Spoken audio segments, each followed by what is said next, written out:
tells us one of maybe the most famous stories that we have in the Torah, what we call Ma'aseh Chet HaEgel. That might be a little long today, so we just beware with it. I mean, have patience with me. So even though we're talking about something that happened almost 3,400 years ago, Chet HaEgel, the sin of the golden calf, stayed until today as a symbol for human selfishness and arrogance. That sometimes those arrogance and selfishness leads us to, like anything else, to destruction, a complete destruction. Leads us to pain and to loss and causes tremendous damage. But we always said that Hikdim HaKadosh Baruch Hu to Falamakah. Before something bad happens, HaKadosh Baruch Hu finds already the antidote for that. And that's the reason why we have Machatzit HaShekel. The concept of Machatzit HaShekel is mentioned in the parasha before the Egel. And which is really, of course, it's that carries within itself the awareness of whatever it's to cure the damage that was done through the Egel. And according to that, the building the receptacle to receive that returned light that comes from HaKadosh Baruch Hu, as we reflect it to others, through helping people and giving above and beyond more than just like what's convenient to us, and so on and so forth. And that attitude is what's going to help us from falling and failing again in life. And that's really, if you understand that, the secret of the parasha. So that whole story of the golden calf is a very difficult, enigmatic thing, because how is it possible that I take gold, I throw it into the fire, and all of a sudden an image of a calf comes out of it? I mean, what? What are you saying? Why and why a calf, not a different shape? Maybe, I don't know, a T-Rex or, a BMW F800 GS. For those of you who know what it is. 1200. 800, 1200 is too, maybe if I lose some weight, so yeah. But yeah, absolutely. So Rashi says on the Pasuk, and Rashi deals with that already, with this question, and brings two different solutions according to the Midrash. And it says the following, Rashi says, Kivan sheishlicho lakur, ba'u mechashve erev rav, he took that the gold and he threw it into kur, means a furnace. He threw it into the furnace, and came the magicians of the Erev Rav. Very interesting that Dafka, we're talking about that Erev Rav, this group of people that pretended to convert themselves on a week, we read this today, on a week in which the Israeli Supreme Court of Injustice ruled about conversions and so on and so forth. It's just fascinating. So it says, and they made the golden calf with magics and so on and so forth. Rashi says something else. Some say that was Micha, or also as Micah, not for Micah, Micha, that he was there. He came out from the ruins of one house over there, and he took a tablet and an amulet that Moshe Rabbeinu had made to find the burial site of Yosef. And it says there, Aleh Shor, rise up, ox, because Yosef was an ox or bull, whatever you want to call this. And when the casket surfaced up, Moshe took the casket, but the amulet stayed before, and Michai took it. So when they make they made the fire and they threw the gold, he threw this inside, and because of that, a thing came out. But what Rashi is explaining to us really comes from the Midrash. That's what the Midrash says. However, still, how come the egel, the golden calf came out, is not really understood if you look carefully at the pshat of the Torah. When the Torah says, who is this? Avner? Okay. If you look at the pshat of the Torah, it doesn't really say, unless of course we're saying that something miraculously happened over there, and it's supernatural. but it's just very, very difficult. Of course, the question is asked, first of all, how much gold are we talking about? How big was this thing? So, if we're going to assume that every person donated, I guess for the sake of aesthetics, or based on what the Pasuk says, donated 2 earrings. By the way, how do you say earrings in Hebrew? Huh? Agilim. Pay attention. Pay attention. I'm going to lead you now to something, and I know that many people are going to say, oh, Gewalt, but, let's look at things a little different. Let's try to examine things a little different than what we got used to all these years. So the word earrings are called agilim. Agilim, it's igul, round. Agilim also too, because it says, the pasuk says, "Vayitparku kol ha'am et nizmei hazahav."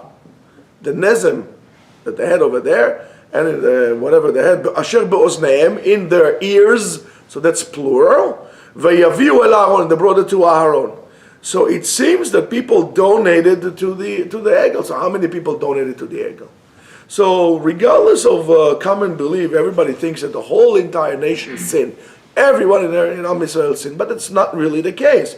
Because when Moshe Rabbeinu is calling Mile Hashem Elai, who is to God, please come to me, Bnei Levi, they come in and actually clean up the house. They really are taking care of, basically killing 3,000 people.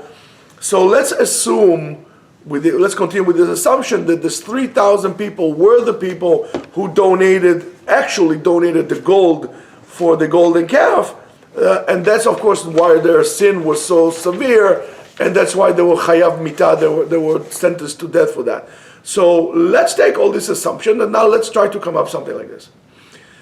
The average weight of an earring is about 6 grams of gold.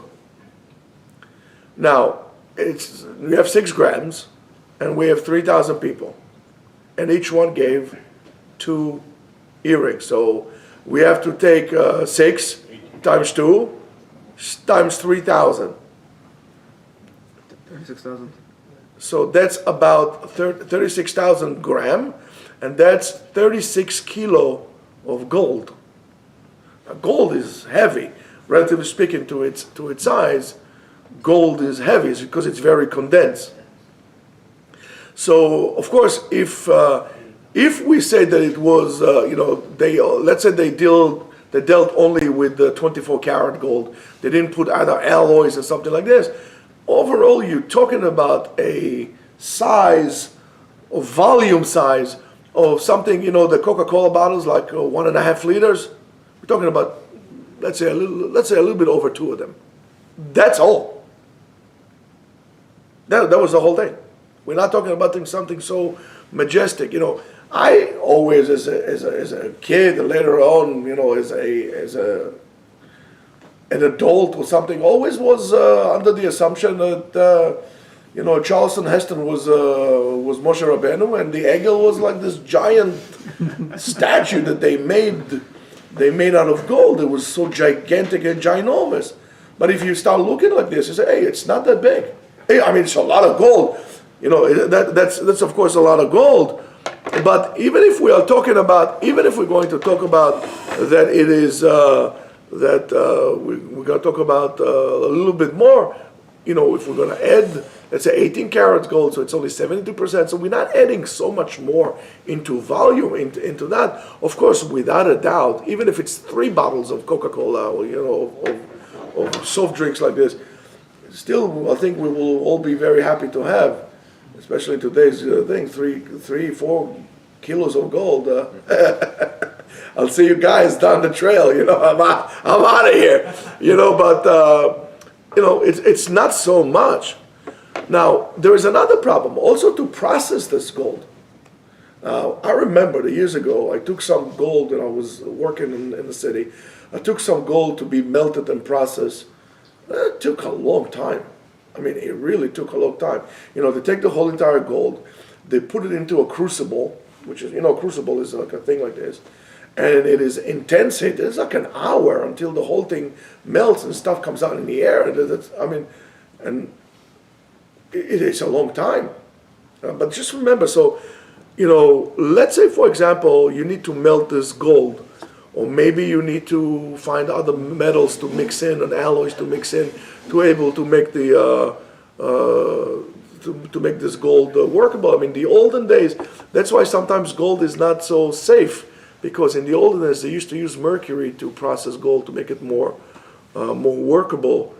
So if you take it, gold is being melted in a very, very high temperature, and over 1,000 Celsius degrees. I mean, it's really, really hot.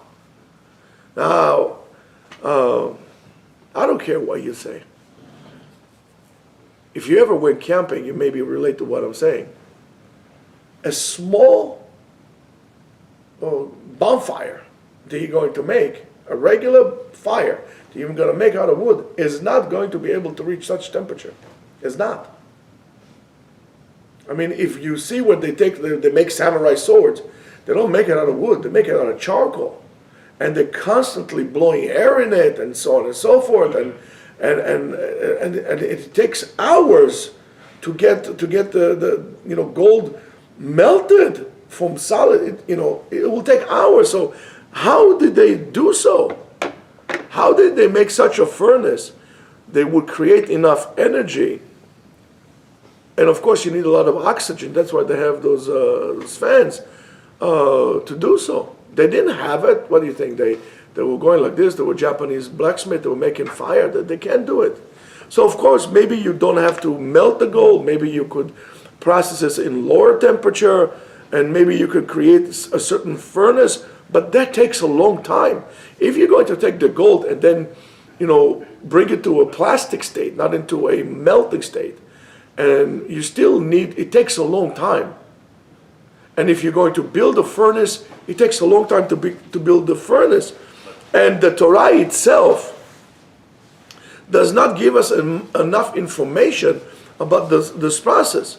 So at the first description, or the initial description that we have, it says the following: Vayikach miyadam, and he took it from the hand, vayitza oto becheret. And he just made it. He made it. Yitza oto becheret, in other words, he engraved it. So, and it doesn't say at all anything of fire, or it doesn't say anything of a furnace or anything like that. So maybe they kind of glue it together, maybe they solder it together, or whatever it is. But the only thing you could do, you can therefore reshape it. So therefore you have to make it into one clump.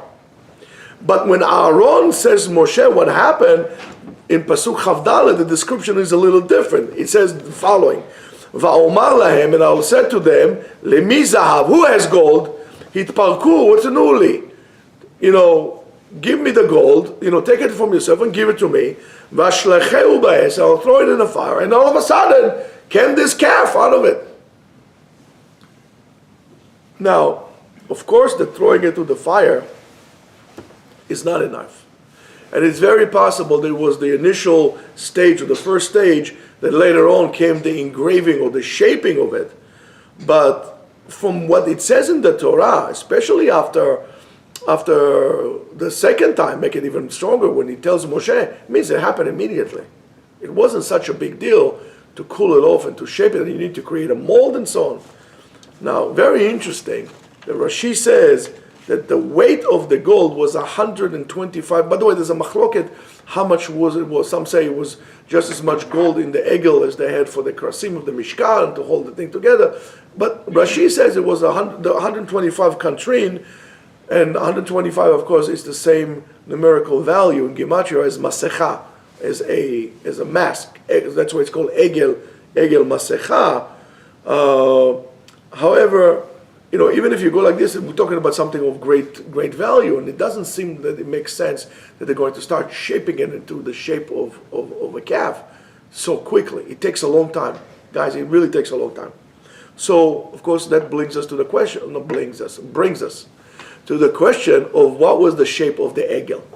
You're going to tell me, what are you talking about? An egel! What's an egel? Like a calf. So it's very, very simple, right? And you could assume this or you could assume the other and so on and so forth, that the word egel maybe is not really here, does not really describe a young bull, but rather a sphere or a round thing. Because the Torah says, "V'lo yitzeh par ben bakar," or shor, egel. I mean, let me tell you something. In Wall Street, when they have the bull over there, imagine that would make, instead of making this mighty bull, they would make this like little veal, looking kind of like. So out of the whole entire thing, Dafka, this little, I mean, that was something so impressive.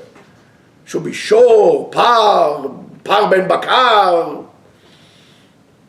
It says egel. So as much as the agilim themselves, remember we said the agilim, the earrings, all of a sudden we might suggest here something that might shock you. But I want to bring you a point because I think it's very important, and it really has to do with our times. It really has to do with our times.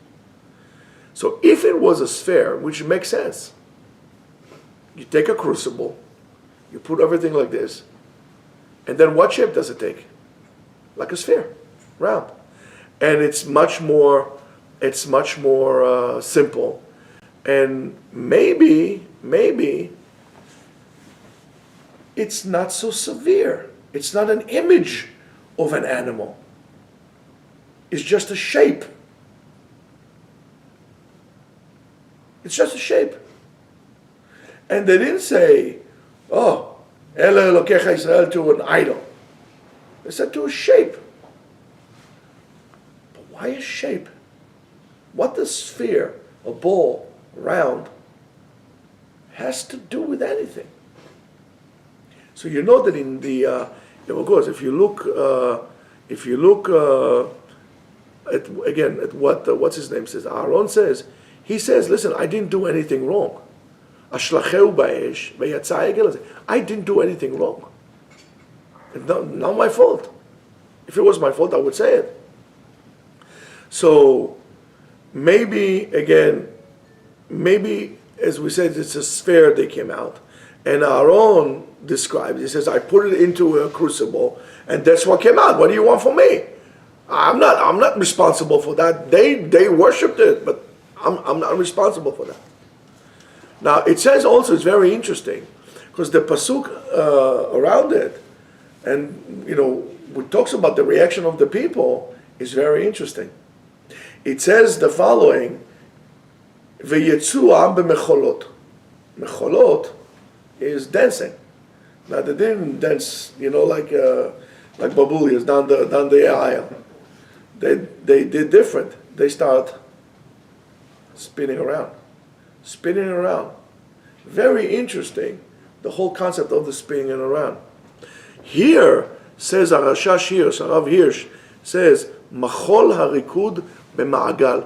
They were dancing, not just dancing. Ve'yetzu am b'mecholot, not just dancing, they dance in a circle. So apparently, there's something significant about the circle that we miss. And I can see by Yeshua's face, that all of a sudden, the wheels start to turn in his hand a little bit. Especially if you watch Carl Sagan. Anyway, so in the past, people believed that the circle is the perfect shape of nature. I mean, we see some Rishonim to refer to it as well. Everything in nature is circular, right? And that's the perfect shape that nature wants to give. Everything is round. Everything is like that. And in that shape of the circle, there is an expression, a certain aspect of idol worshipping that shows perfection as a circle. Now you might realize now, maybe, why I'm not so inclined to follow the Gilgulim concept. If you're going to look at the Wikipedia, I looked at Wikipedia. It says the following: in the past, The circle was the basic for many cultures. The concept circle also is used to represent processes that go on and on. Like, for example, the circle of life, the cycle of life. That cycle of life, or the endless cycle that, for example, you find in Buddhism, when they talk about the wheels of life. By the way, remember the song, "Wheels in the Sky keeps on turning." I didn't realize that out today. Maybe it's like a little bit of a, the names of the I think it's Journey sings that. It comes all the way from paganism. What does it mean, wheels in the sky? I've never seen no wheels in the sky. See the airplanes. I mean, I didn't see wheels in the sky. So what's turning in the sky? What's a wheel in the sky? So, or they call it the wheel of creation and so on. So in Buddhism, it's a symbolic representative of what they call the samarsa, which is, of course, comes in the shape of a mandala in a circle. And they use it mainly in Tibetan Buddhism, and the samarsa is the endless cycle of birth and death and rebirth and death and rebirth and death, and it's a cycle that you can't break.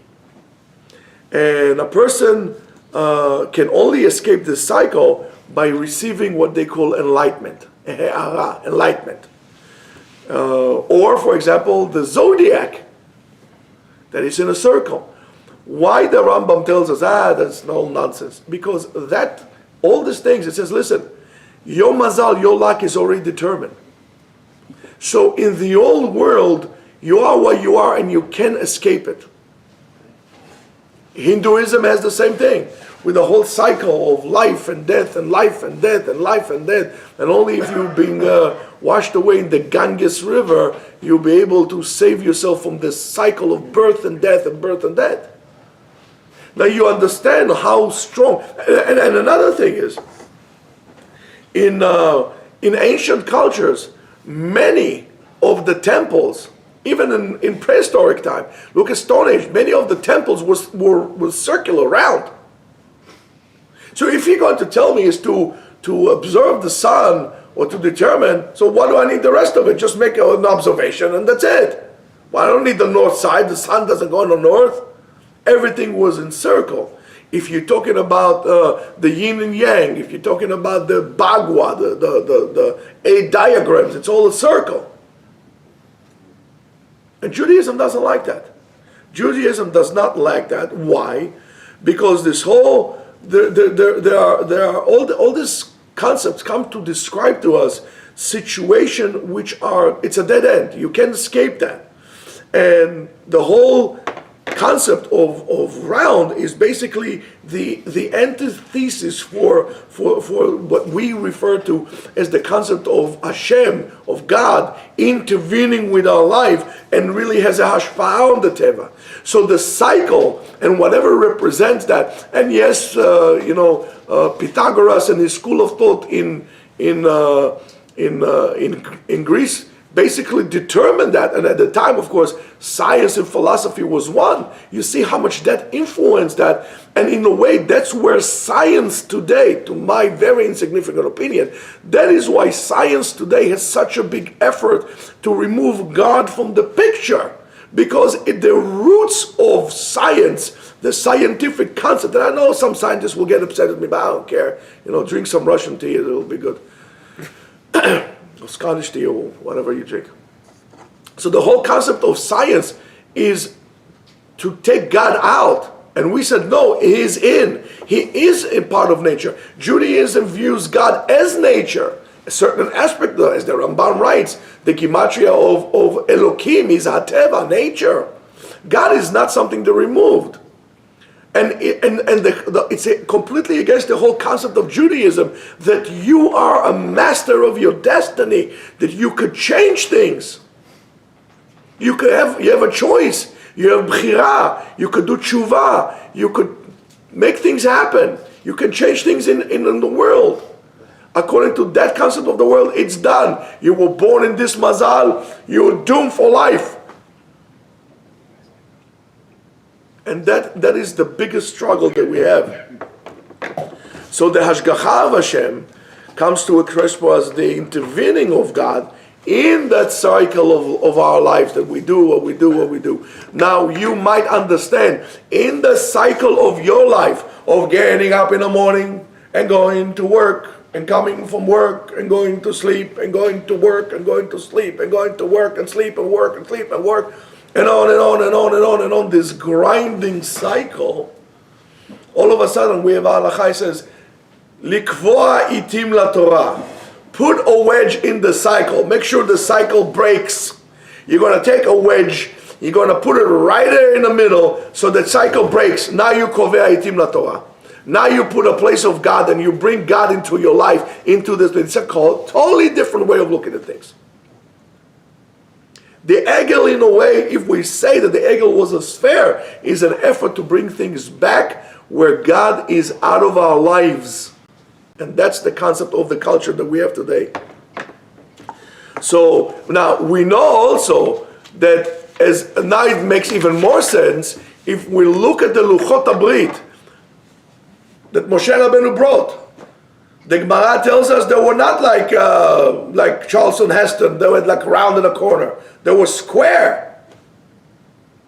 So the squareness of the Torah represents the opposite of the world, which is all a cycle.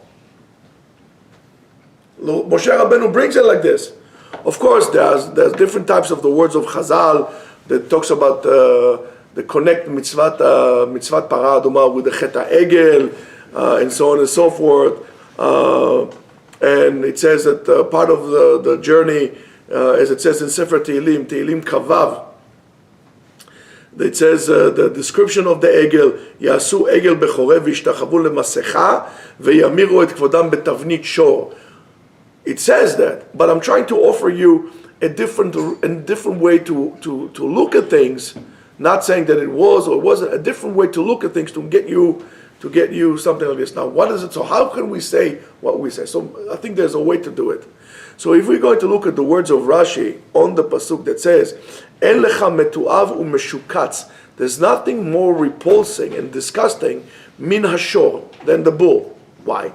B'sha'a shehu ochel esev, the bull eats in one end, and while he's eating, it has a discharge from the other hand. So there's nothing more disgusting than that.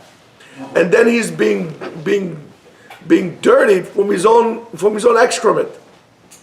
So he says, "En lecha davar metov." There's nothing more repulsing than that. So of course, that might refer to the behavior of Bnei Israel in that chet, that they've acted in such a disgusting, ugly way by worshiping the egel. It says, "Vayishev ha'am le'echol," because right away it says, and the people sat down to eat, v'shatu vayakumu letzachek. So right away it's association of that attitude of there's no God here, so therefore let's eat, let's drink, we don't really care, let's joke around.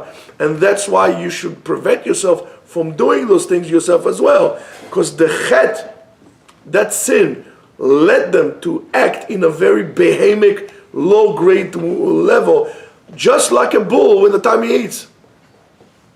So in a way, maybe there's no contradiction.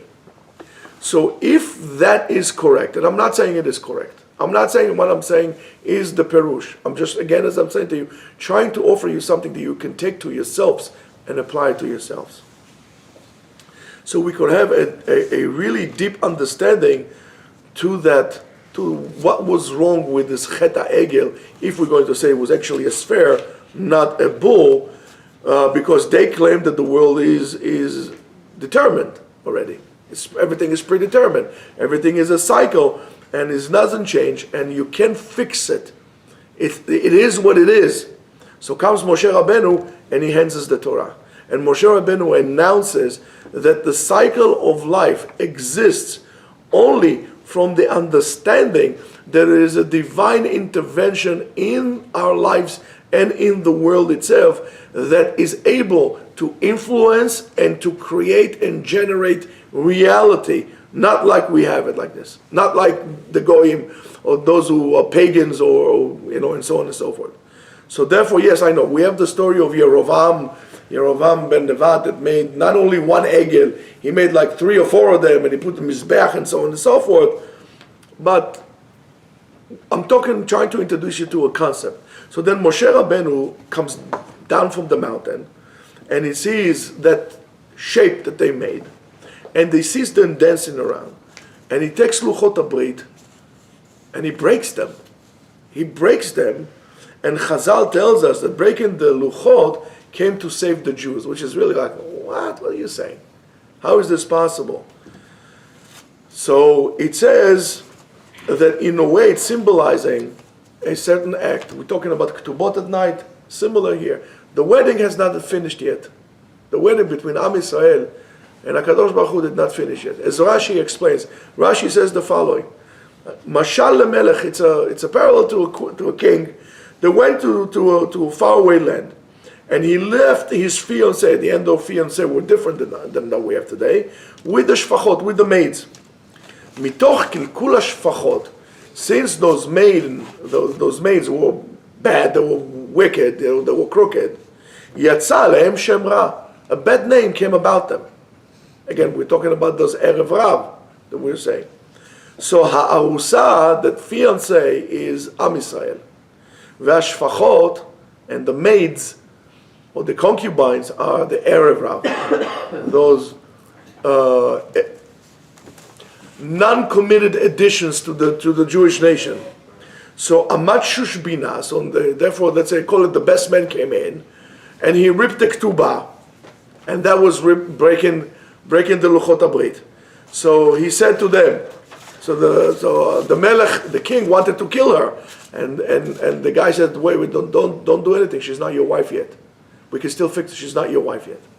So the great Pele, so in order to save Am Yisrael, Moshe Rabbeinu, without any hesitation, willing to break maybe the most precious thing in mankind's history. He takes the Torah and he breaks it. The Torah that was written in a miraculous way in those stones, and it's called Maaseh Elokim, is willing to break it and basically break the Ketubah. And that is the tikkun. If it wasn't clear to us how to do so, all of a sudden it is clear to us. The way to fix that is, and basically Moshe Rabbeinu is saying, there's no need for the Torah. We need the people back together. It says, first of all, in this case, beforehand the Torah came to Am Yisrael. Now, he says, Israel kadma la Torah. The Jews came before the Torah. And all the kesher that I had with HaKadosh Baruch Hu up there in the mountain was only to connect Am Yisrael here together. I brought down the glue. And therefore there's no point for this glue if the people is where they're holding. And that's something you need to understand. If you don't learn on regular basis, again, if you don't learn on a regular basis, you or your children, or both, will be torn away from this body that is called Am Yisrael. You think I'm a prophet? I am not. Look at history. Anyone who removed himself from what we call rabbinical Judaism, which is a hoax. There's no such thing as rabbinical Judaism. There's no such thing as Orthodox Judaism. There is Judaism. And the halacha, and what halacha determines. And I'm not going to give validity to other branches of Judaism because there's no such thing. There's Jews who keep Torah mitzvot, and there are those who decided that they don't want to anymore. But there are consequences, and they're going to get lost. Or your children are going to get lost. Therefore, your everything that you do in your life should stem from this point. How am I connecting to the Torah? How am I connecting to Am Yisrael? Because if not, you are going to be extremely, you didn't finish your tea. You're extremely lonely. No, finish your tea. Extremely lonely. And That's what it says. It says here, I'm stopping the lesson in which HaKadosh Baruch Hu, the shiur, in which HaKadosh Baruch Hu is giving me, and now I need to do something else. I need to bring myself together, back to the people together. And that's what we need to understand. As people who learn Torah, who keep Torah and mitzvot, our job is to make sure that we bring the people together. But it's only going to be under the core of the Torah itself. And the reaction of Moshe to the sin of the egel is a tremendous lesson to us. His immediate response of most of the people who would see such a tremendous devastation, and almost failure in giving a message, was really like guilt. Oh, I should not have stayed there for so long. Maybe if I this, or maybe if I that, and so on and so forth. Maybe he'll get frustrated. Maybe he'll get angry at them. But he doesn't do that. Moshe is amazing. What he does is a tremendous spiritual response, an appropriate spiritual response, or maybe the ultimate response to a disaster. Moshe prays to Ribbono Shel Olam, and he said to him that everything that you gave us until now is present. You gave us what you gave us. However, it doesn't seem like it's enough. You need to give us something else, because if it was enough, we would not come to this situation. So HaKadosh Baruch Hu says, okay, fine, not a problem. I'll give you the Yud Gimel Midot. I'll give you the Yud Gimel Midot. And the Yud Gimel Midot is the ability to bring about cure and repair all the way from Keter all the way down. The Torah brings us from Ze'er Anpin and down. Here it gives us all the way from Keter all the way down. And that's the Yud Gimel Midot that we say, Rachum, V'chanun, Erech Apayim, Erech Chesed, and so on and so forth. And the Even Ezra says the following: Ta'am bechorev, the reason why it happened in Chorev, b'makom sheshamu kol Hashem, it's the place that they heard kol Hashem, and really in the same, mamash in the same fashion, the Radak says, v'hinehem asu egel, where? Bechorev, b'makom shekiblu et HaTorah, in the place in which they received the Torah, in which they heard with their own ears, the Ten Commandments. And it says, lo ta'aseh lecha pesel u'masecha. It says, if they would have gone a month and they would go from Har Sinai, they would make an egel. Okay, it's also not so bad. But there's something significant that they did at Dafka over there, and Dafka at the foothills of Mount Sinai. And the Pasuk comes and emphasizes even further and says that over there was done the egel. Over there was done the Masecha. And now it makes sense. We said Masecha, the whole concept of science is to remove God from your day-to-day life. God is not a part of the equation. And how do we call the egel? Egel Masecha. Masecha in terms of covering. So what does the Masecha does? What did the egel do? Cover God away from our eyes. Where? In the place that you got it. You look now and it basically covered their sight. They weren't able to say. And why did they do so over there? They need to make an egel. Why aren't they waiting? Is because they're not waiting, because the whole entire concept of the chet that came because of the egel is not to wait. And this is also where we fail. We don't have patience. We want everything here. We want everything now. We want to take a pill, and we want everything to be done quickly. Yes, you gain 30 pounds. You look like a oinky, like a little pig. You gain 30 pounds. You fat. What are you going to do? Are you going to close your mouth, go on a diet, start exercising, eat right, change your lifestyle? Are you going to do that? Of course not. What I'm going to do? I'm going to do some ultrasound, melting fat, body sculpting. Nonsense! No such thing. Nonsense. There's no shortcuts in life. The problem is that egel implanted impatience in us, and we don't have any patience. That's why the Limud Torah is the tikkun. Why? Because when you take the daf yomi, you learn a daf of Gemara every single day. Every day you learn Gemara. 7 years. Most people are not capable to commit themselves for something, to do one thing for 7 years, besides wasting their time that they do for the rest of their lives. Commit yourself to something for 7 years. If we made the cheshbon, the calculation of 10,000 hours to become a master of something, you're very close to that when you get to the 7 years. You're always going to be a master of something. You know. But you waste your time. You're impatient. You need to practice on patience. You need to practice, and that's why I told you, you need to acquire skills. You need to be a master of something. Besides wankers, you need to be a master of something. I'm good at doing something positive, building. I learned something. I'll ask you, what do you become an expert in? I don't know, Ribi. Ribi wants to become an expert in bourbon and whiskey. Go ahead. Go ahead and do it. 7 years of drinking. I mean, it's something. You're not just a guy who drinks it. Oh, okay, yeah, next one. You have to go. You have to learn it. You have to put time. You have to put money. You have to invest in it. You don't just junk it down. There's a whole system to this thing. You sniff the thing.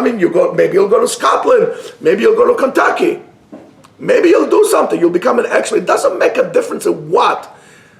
To commit yourself to something, one thing even. Become a black belt. Go become a black belt. If you're going to become a black belt, a real black belt, it's going to take you 7 to 10 years. Not 3 years. Go do something. You don't have to be to quit your job and become a professor in Columbia University. But you could become an expert in something. I don't know. Become an expert in World War II Japanese swords. Start reading books. Become an expert. The Egel told us, become superficial. No God. It's a cycle. You're not going to escape with it. You were born poor. You'll be poor. You'll die poor. No. You fat. Nothing. You're not going to be smart. No, Judaism is just the opposite of that. You have the ability to change and to determine your faith every single moment of your life. You are the boss. When God said to us, He said, let's make a man in our image, means that the ability to decide at any given moment how the future would be. The decision in which you're going to make now could affect 1,000 generations down the road. It's your decisions. It's going to be your kids. It's going to be your grandkids. That's what you're going to do now. That's what's important. So the Malbim says the following: Ka'asher boshesh Moshe lavo, when Moshe did not come, asu et ha'egel, they made the egel. Why? Ki amru shetzrichim emtzai beinam uben Hashem. Oh, we need some mediator between us and God. We need a channel. That's why it's very bad. Christianity came from that. Paganism came from that. Other stuff came from that. You don't need a mediator. Speak to God. Just as good as anybody else. Ve'achar shelo ba Moshe, and since Moshe did not come, right? And so therefore they say, ve'asu lahem Elohim. And you see in one pasuk, how does it go? For making us, God is so lofty, so let's make us something that would connect us to God. In one pasuk, in one verse, all of a sudden that entity of the channel or the mediator became God itself. And this is why we can't do so. There's no such person who is above time. There's no such person who is more appropriate than you to speak to God. Each and every one of us can. And then the Malbim says, Himiru et kvodam. They substituted their honor, which was the conduct of Moshe Rabbeinu, in an image of a bull. Disgusting. And of course he explains later on that they thought that, like the Egyptians, they can control nature through the egel, or through the concept of the circle. And then of course threw me right away to the Gemara in Masachet Tanit in Daf Chav Gimel, when Shimon ben Shatach said to Choni HaMe'agel, Ilmale Choni ata, if you weren't Choni, I would have whacked you. And Choni used to do circles. You see, he wasn't so happy with this whole circular motion. So what are you doing? Bagua, Chinese martial arts here? That's not good enough for us. That's not good. You should have just prayed. Don't make circles. And of course, and we need to understand, and we really, really need to understand that not everything that is right, that is correct, is also fleshy, is also fancy and fleshy and so on and so forth. And also that sometimes and many times Moshe Rabbeinu is late. And yes, Mashiach also. And the whole image in which you're created in the mind of Mashiach is also somewhat crooked sometimes. And a person or someone who is identified with ancient eternal values is not always conducting itself in the speed of the autobahns, like in a highway going 180 miles an hour. It's a different thing. We're talking about eternity here, something that would last a long time. So the pace is different. It's a different way of conducting yourself. When you are too fast, you're not thinking about tomorrow. You're not even acknowledging tomorrow. Because if you were really thinking that there is a hope for you tomorrow, you would not go 100 miles an hour on the highway. Because you don't need anything else besides, and I don't have to tell you that, go take a ride. Potholes the size of a crater on the roads. You are gone.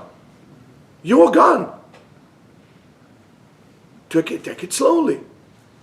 Learn those habits, and there's no and there's no magical solutions, and there's no substitute to long-term hard work. There's no such thing. I want peace now. I want Mashiach now, or I want justice now, or I want security now. And that's exactly what the politics gives you, or politicians give you, that politics became the idol worshipping of our days. We deal with the politicians as we deal with idols. We make statues of them. We say that they're like God, and all of a sudden it's amazing. I mean, look at what's going on in American politics. It's one idol after the other.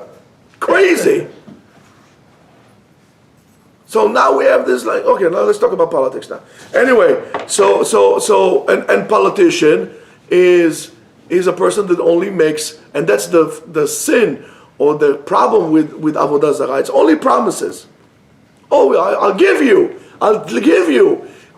this, and I'll do for you this, and I'll give you this, and I'll do for you this. A real leader also demands from the people to go through a long process and a prolonged process of change. It's not going to happen overnight, and he knows that.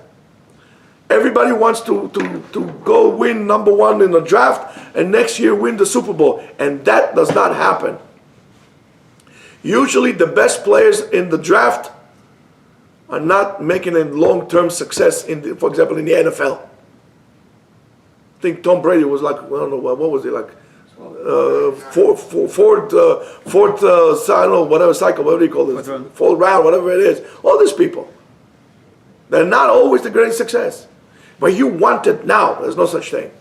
And when things don't work for you, the same thing with your husband and wife, and so on and so on. Things don't work out. You don't understand that this is a long process. What do? You break it. You break it. You break it. You break it. And then what happens? The Mizbeach cries on you. And that's the disease that we have. And this all came with the behavior that came from the Egel. And you see exactly how it is. And and many times you hear that the Jewish nation or the people who learn Torah are not the most updated, and they're not up to the latest technology and so on and so forth, and they're really obsolete, and they're behind things and so on and so forth. And therefore we should adopt other things and new technology and new ideas and so on and so forth. But that's not the case. That's not the case. This is an actual danger for us to be in such space, because we forget that ability to create something and to be a master of our own life, a master of our destiny, by being so fast. The depth and the holiness of the Torah does not always look so fancy and shiny like the golden calf, but I'll tell you, that's the only way to go. And in the Torah, our job is liyot, to be amelim b'Torah, to work hard and to toil on Torah. No shortcuts. So therefore, think of of something that you would like to master yourself in, to become an expert in something. Think of something that you're going to dedicate a long time in, and do not forget, not only to be kovea itim la Torah, to set a specific time every day in the cycle of life, in this grinding cycle of life, to put a wedge of sanity and refuge in the shape of the Torah. Don't forget to find God in every action that you do. In every aspect of your life, you need